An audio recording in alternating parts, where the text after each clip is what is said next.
The single milestone missing in Will Power's storied career is missing no longer. The 37-year-old Australian claimed the elusive victory in the 102nd running of the Indianapolis 500 on Sunday. Power, the 2014 Verizon IndyCar Series champion, had come as close as second in the 2015 race.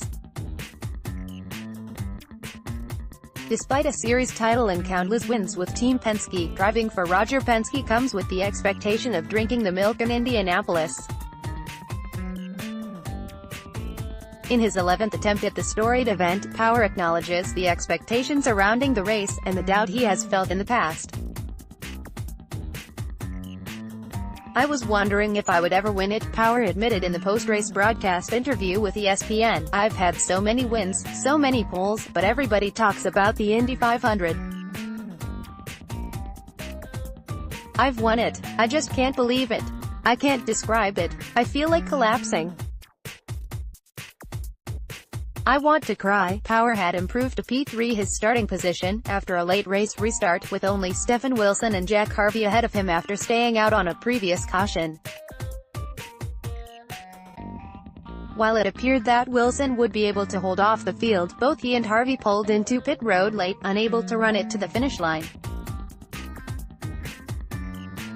"I have to get these guys," Power recalls thinking. "I don't know how much fuel they've got, but this is the restart of my life." Pole sitter Ed Carpenter was the runner-up, his highest finish in the Indianapolis 500. Leading much of the race and challenging late, Carpenter decided to play pit strategy, and outrun the field on fuel conservation to claim his own elusive Indianapolis victory.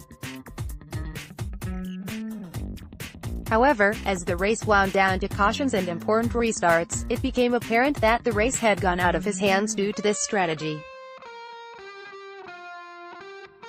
A key factor late in the race was bold challenges by 2016 race champion Alexander Rossi. Coming back from a P32 start to finish P4, a win would have seen the driver claim the historic honor of claiming the victory from the lowest start.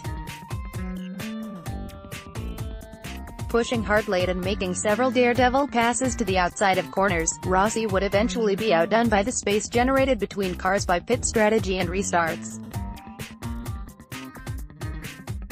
Many of the race's key storylines unraveled throughout the race.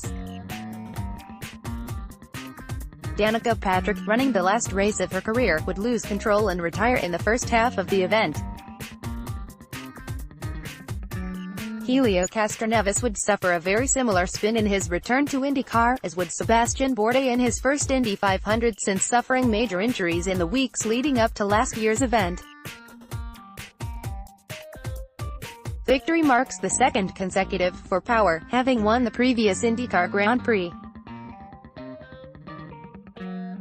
This completes a May-long sweep of the Indianapolis Motor Speedway for Will Power and the